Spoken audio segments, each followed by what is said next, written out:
Hey, Rich, what is the keto diet? To understand what the keto diet or ketosis are, we need to understand a little more about energy. Typically, we consume carbohydrate in our diet, things like bread, pasta, rice, potatoes, even chocolate and sweets. All of these things contain carbohydrates that our body converts into glucose, a type of sugar that we use for energy. Using glucose for energy is called glycolysis. Ketosis is similar, except instead of using sugar for energy, the body uses ketones for energy. Glucose we get from carbohydrate, ketones we get from fats. These fats can be dietary fat or even stored body fat. So ketosis is a metabolic state, just as glycolysis is, except ketosis is our natural metabolic state. It's the metabolic state we're born in. It's the metabolic state we've evolved in during our entire existence. In fact, if you were to put man's entire existence into a 365-day calendar, we have been ketogenic for 364. So this isn't a new concept, and it's certainly no fad. This is the way we are designed to live. It's only since the introduction of modern farming and the food industry wanting to sell their carbohydrate-based products, such as cereals, have we moved away from our evolutionary appropriate diet. So, Rich, how does ketosis work? Simple. We begin by reducing, restricting, or completely removing the carbohydrate from our diet. As we do this, our body begins to deplete all of its stored carbohydrate. Now, when we eat carbohydrate, the body stores much of it in the muscle and some in the liver in the form of glycogen. We must first use this up before we can become ketogenic.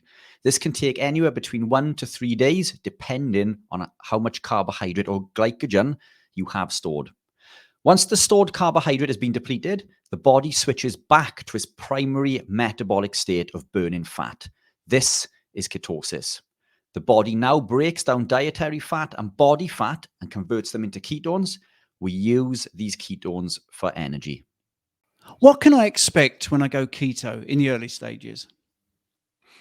When beginning our ketogenic journey, many of us are coming from a state of insulin resistance. Now, to find out more about this, please see our video on diabetes. Now, insulin resistance retains sodium within the body. So when we begin to correct this, insulin drops, it signals the kidneys to release sodium from the body, leading to what's known as the dreaded keto flu. The keto flu can lead to fatigue, feeling nauseous, brain fog, a general sense of not feeling well. This is because sodium is very important to our health, contrary to popular belief, and it should not be feared. By adding sodium into our meals or supplementing with a quality electrolyte, such as our Keto Pro electrolytes, this can heavily negate the effects of the keto flu, if not completely resolve them. But it's important to remember that we are coming from a lifetime of eating carbohydrate to heavily reducing. The body will go through lots of changes, so it's perfectly normal not to feel 100% during the initial transition phase. But the end result will be worth it. You've told me to not fear salt, but isn't salt bad for me? No. Sodium is an electrolyte that is essential for life. We get much of the electrolyte from the food that we eat, but modern food is heavily devoid of valuable minerals that we need to thrive. This study covers over 100,000 participants over 17 countries and shows that all-cause mortality or death increases greatly when we consume less than 1,500 milligrams of sodium per day, with many thriving around 4,000 to 6,000 milligrams per day. I personally consume closer to 10,000 milligrams per day.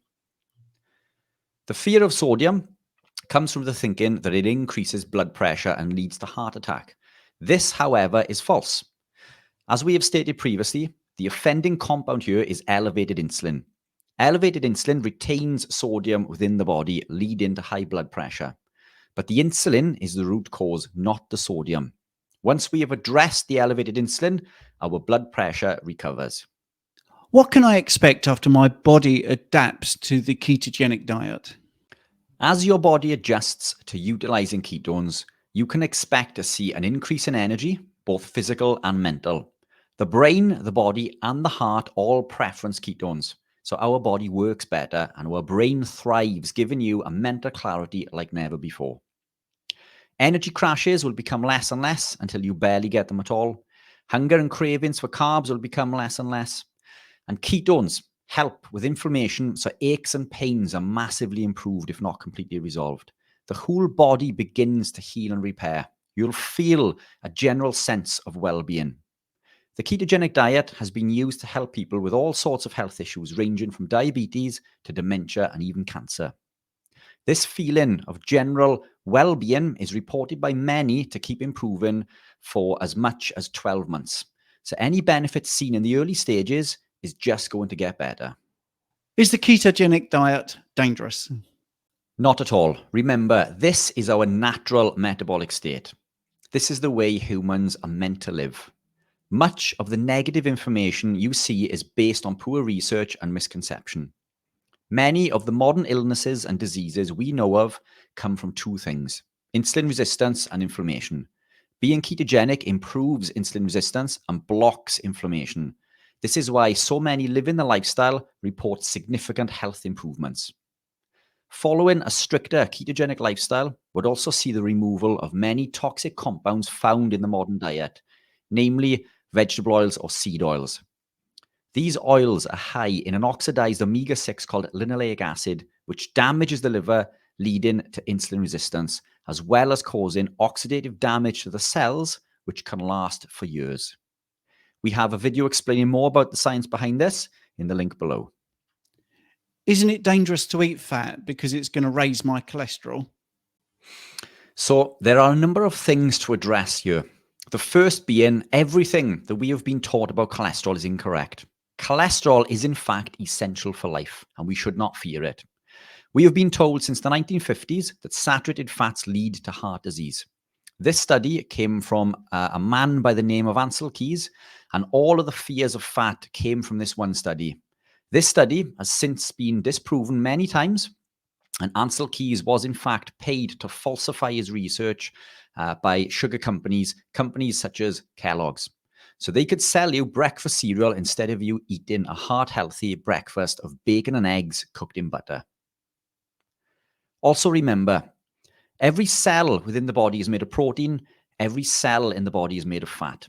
The brain is 60% saturated fat. The myelin sheath that sends signals throughout the body is made of cholesterol. Cholesterol is essential for cell formation, cell communication, nutrient absorption, nutrient transportation. It's essential for the production of hormones, and we need it for a healthy immune system. Now, secondly, you may see an increase in cholesterol, but this is in fact your body adjusting back to its natural physiological level after years of suppression by those toxic seed oils. The takeaway here is not to fear cholesterol if you are living a low-carb, ketogenic, or carnivore lifestyle. For more information on cholesterol, we've put a link below. What about red meat? I mean, red meat causes cancer, right? Wrong again. More information spread by the pharmaceutical and sugar companies. And most of our fear of red meat comes from the International Agency for Research on Cancer, a report carried out in 2015. The title of this report classified the consumption of red meat as probably carcinogenic to humans, when in fact, the results of this paper showed the opposite. Another example of information manipulation. This paper covers 800 studies, of which 6 were experimental.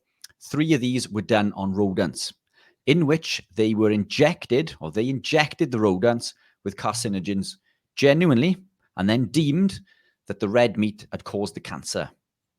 The other 3 studies contained groups of people that were drinking soft drinks and eating processed foods like pizza and burgers and processed foods, which we know increase risk of cancer. So the reality is that not one of these 800 studies actually showed red meat causes cancer, with the majority of the epidemiology studies cited conferring a benefit to eating red meat. Animal proteins are the most nutrient-dense food on the planet, with grass-fed beef and lamb being superior. Animal proteins contain every vitamin and mineral that we need, not just to survive, but thrive. The amino acids in proteins are broken down by the body and reconstituted into human proteins, making DNA and healing and repairing our entire body. Animal proteins also contain more vitamins and minerals than vegetables do. So you're saying meat contains more nutrients than vegetables? No way, that can't be true. Okay, let's break it down one by one.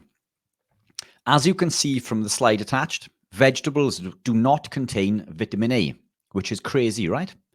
My mother used to tell me to eat my carrots for retinol, which is true vitamin A, so I could see in the dark. But carrots do not contain retinol. They contain beta-carotene, the plant version of vitamin A, not the human form, which is a precursor that needs to be acted upon by an enzyme called BCMO in order to convert it into the active form of vitamin A. But in order to do this, it's depleted by 21 times, making the amount of bioavailable vitamin A close to zero. B vitamins are also very low in plants, with vitamin B12 or cobalamin being non-existent. This is why anyone eating a low animal protein diet, such as being a vegan or vegetarian, may need to supplement with vitamin B12. Vitamin D does not exist in plants. We get this from the sun, with most for many coming from animal proteins. Vitamin K, also not available in plants. Despite your pack of kale telling you that it is a good source of vitamin K, there is in fact no bioavailable vitamin K in plants. Plants contain vitamin K1, the human body needs vitamin K2.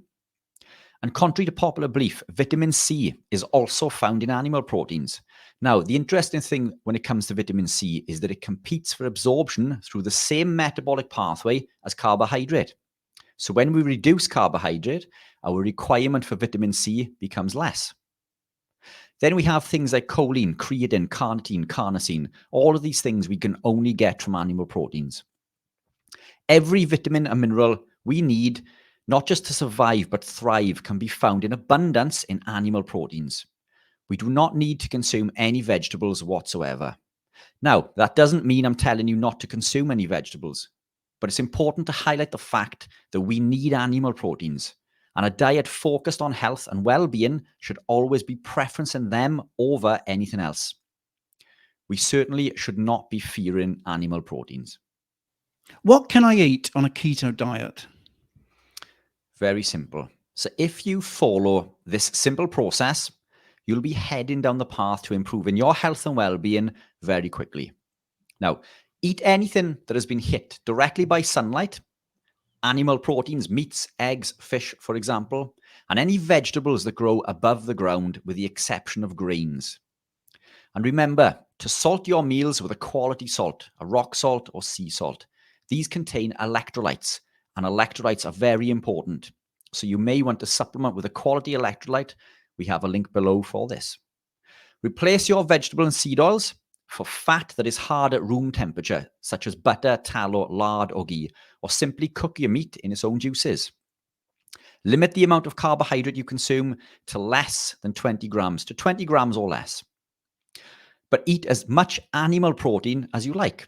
In fact, preference your animal proteins: beef, lamb, chicken, any protein that you can think of. And certainly do not fear protein, or fat for that matter. Eating fat does not make you fat. Eat when you're hungry and eat to satiety. If you're not hungry, don't eat. Stop when you're full. If you're living the lifestyle for fat loss, also remember, contrary to popular belief, it's not the calories that govern whether we lose body fat. We have another video on this in the link below. Also, for recipe ideas, there's a link below for this too, along with a shopping list to get you started. If you are advanced, this video is not for you. This is basic information for someone new to the ketogenic or low carb lifestyle.